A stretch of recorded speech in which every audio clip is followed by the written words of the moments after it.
நம்ம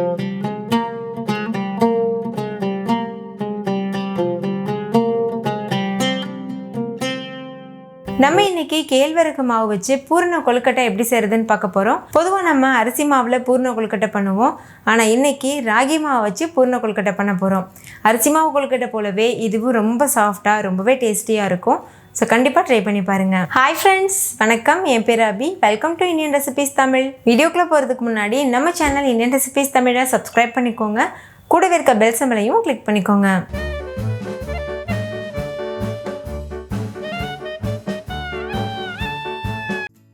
ஃபஸ்ட்டு இந்த ரெசிபி பண்ணுறதுக்கு ஒரு மிக்சிங் பவுல் எடுத்துக்கோங்க. அதில் 1 கப் அளவு ராகி மாவு சேர்த்துக்கோங்க. நீங்கள் கடையில் வாங்கின மாவு அப்படி இல்லைன்னா வீட்டில் அரைச்ச மாவு எது வேணால் சேர்த்துக்கலாம். இது வறுக்காத மாவு. இது கூட 1 டீஸ்பூன் அளவு உப்பு சேர்த்து நல்லா கலந்துக்கோங்க. நீங்கள் உங்கள் சுவைக்கு தகுந்த மாதிரி உப்பு சேர்த்துக்கலாம். இப்போ இதில் சுடு தண்ணி சேர்த்துட்டு நல்லா மிக்ஸ் பண்ணிக்கோங்க. தண்ணி ரொம்ப சூடாக இருக்கணும். நல்லா கொதிக்க வச்சு அப்படியே சேர்த்துக்கோங்க. நீங்கள் பார்த்தீங்கன்னா தெரியும், நல்லா தண்ணி சூடாக இருக்குது. அந்த மாதிரி தண்ணி சூடாக இருந்தால் மட்டும்தான் நம்ம இந்த கொழுக்கட்டை பண்ண முடியும். தேவையான அளவு தண்ணி சேர்த்துட்டு கொழுக்கட்டை மாவு பக்குவத்துக்கு பிசைஞ்சிக்கோங்க. கை வச்சு பிசைய முடியாது, ஏன்னா தண்ணி ரொம்ப சூடாக இருக்கும்ல, அதனால். ஸோ இது போல் கரண்டி வச்சுட்டு நல்லா அழுத்தி விட்டு பிசைஞ்சிக்கோங்க. இப்போ பாருங்கள், இது கரெக்டான கன்சிஸ்டன்சி. இப்போ மூடி போட்டு மூடிட்டு வெது வெதுப்பாக வர வரைக்கும் அப்படியே விட்டுருங்க. இது சூடு ஆறுறதுக்குள்ளே நம்ம ஸ்டஃபிங் தயார் பண்ணிடலாம். அதாவது பூரணம் ரெடி பண்ணிடலாம். அதுக்கு ஒரு மிக்சி ஜாரில் அரை மூடி தேங்காவை இது போல் கட் பண்ணி சேர்த்துருக்கேன். நீங்கள் தேங்காவை துருவி கூட சேர்த்துக்கலாம். இது கூடவே 1/4 கப் அளவு பொட்டுக்கடலை, 3 ஏலக்காவும் சேர்த்துட்டு இது கூடவே வெல்லம் சேர்த்துக்கோங்க.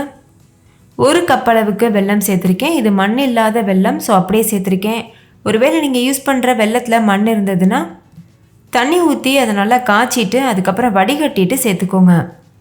பாருங்கள், இந்த அளவுக்கு தான் இதை அரைக்க முடிஞ்சிருக்கு. பூர்ணம் கொஞ்சம் குறப்பாக இருந்தால் தான் நல்லாயிருக்கும்.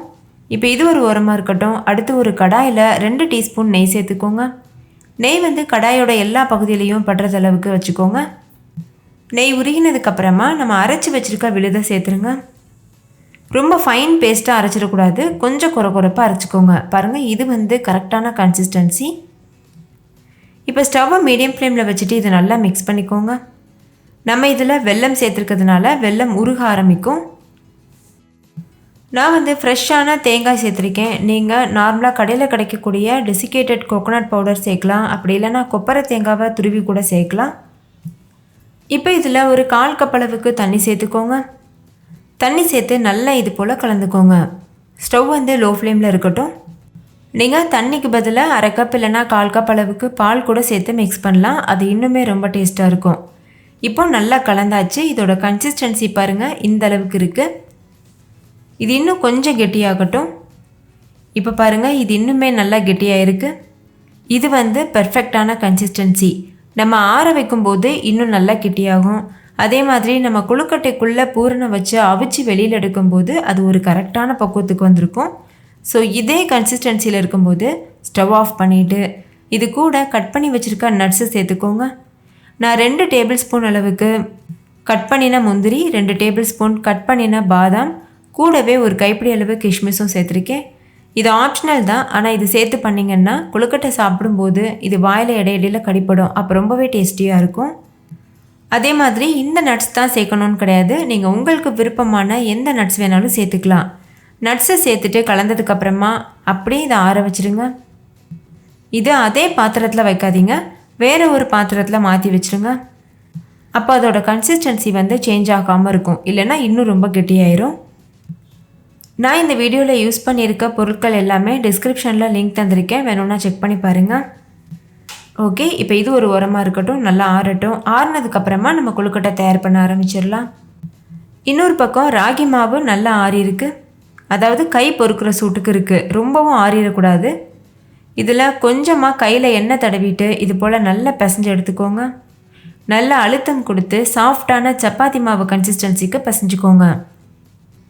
ஆல்ரெடி நம்ம சேனலில் ராகி மாவில் பிடி கொழுக்கட்டை எப்படி செய்கிறதுன்னு ஒரு வீடியோ அப்லோட் பண்ணியிருக்கேன். அது ரொம்பவே சாஃப்டாக இருக்கும். நார்மலாக பிடி கொழுக்கட்டை செய்யும்போது ஹார்டாக வரும்ல, அந்த மாதிரி இல்லாமல் ரொம்ப சாஃப்டாக எப்படி செய்கிறதுன்னு ஷேர் பண்ணியிருக்கேன். அதோட லிங்க் டிஸ்கிரிப்ஷனில் இருக்குது, செக் பண்ணி பாருங்கள். இப்போ பாருங்கள் இதோட கன்சிஸ்டன்சி எந்த அளவுக்கு சாஃப்டாக இருக்குது. இது வந்து கரெக்டான கன்சிஸ்டன்சி. இதிலிருந்து ஒரு சின்ன உருண்டை எடுத்துக்கோங்க. இது நல்லா உருட்டிக்கோங்க. அதுக்கப்புறமா கையில் வச்சுட்டு இது போல் திரட்டிக்கோங்க. பாருங்கள் இந்த மாதிரி.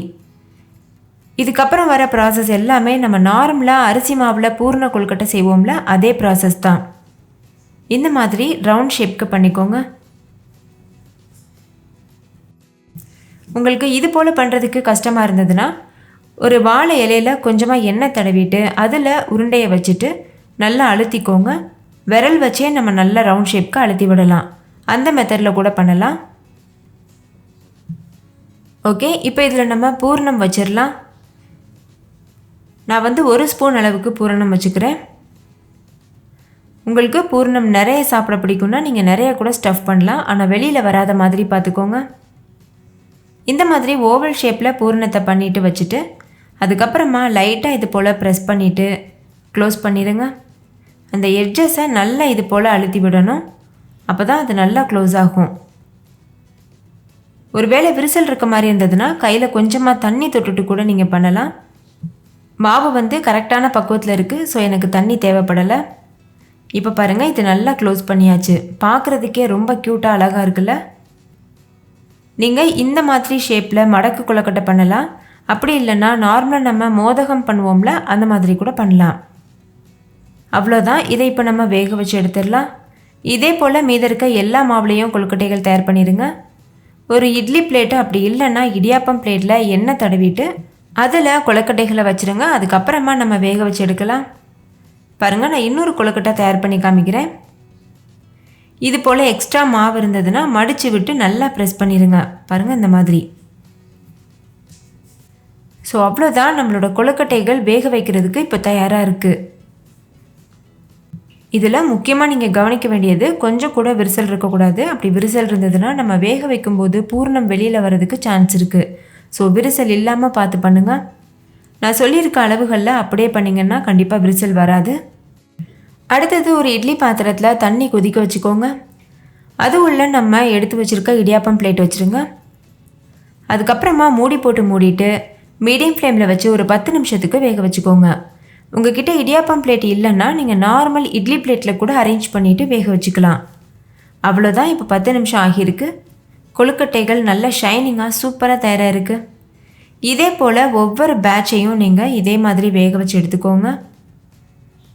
ஒரே டைமில் இந்த இட்லி பிளேட்டில் 4 கொழுக்கட்டைகள் வரைக்கும் வேக வைக்க முடியும். ஸோ நான் அந்த மாதிரி பண்ணியிருக்கேன். நான் ஏற்கனவே சொன்னேன்ல, இது போல் நீங்கள் மோதகம் கூட பண்ணலான்னு. நான் பாதி கொழுக்கட்டைகள் மடக்கு கொழுக்கட்டைகளாக பண்ணியிருக்கேன், பாதி வந்து மோதகம் பண்ணியிருக்கேன். ஸோ நம்மளுடைய க்ரியேட்டிவிட்டிக்கு தகுந்த மாதிரி நம்ம பண்ணிக்கலாம். நிறைய டிசைன்ஸில் விதவிதமாக நம்ம கொழுக்கட்டைகள் பண்ணும்போது முக்கியமாக குட்டீஸ் வந்து என்ஜாய் பண்ணி சாப்பிடுவாங்க. ஸோ நிறைய டிசைன்ஸில் கொழுக்கட்டைகள் பண்ணுங்கள். நீங்களே பாருங்கள் எவ்வளோ சாஃப்டான பெர்ஃபெக்டான கொழுக்கட்டை தயார் பண்ணியிருக்கோம். ஓகே ஃப்ரெண்ட்ஸ், இந்த ராகி மாவு பூர்ண கொழுக்கட்டை உங்களுக்கு ரொம்ப பிடிச்சிருந்துச்சுல? பிடிச்சிருந்தா லைக் பண்ணுங்கள், உங்கள் ஃப்ரெண்ட்ஸ் கூடவும் ஷேர் பண்ணுங்கள். நீங்களும் வீட்டில் செஞ்சு பார்த்துட்டு டேஸ்ட் எப்படி இருந்ததுன்னு கமெண்ட்டில் சொல்லுங்கள். தேங்க்யூ, பாய்.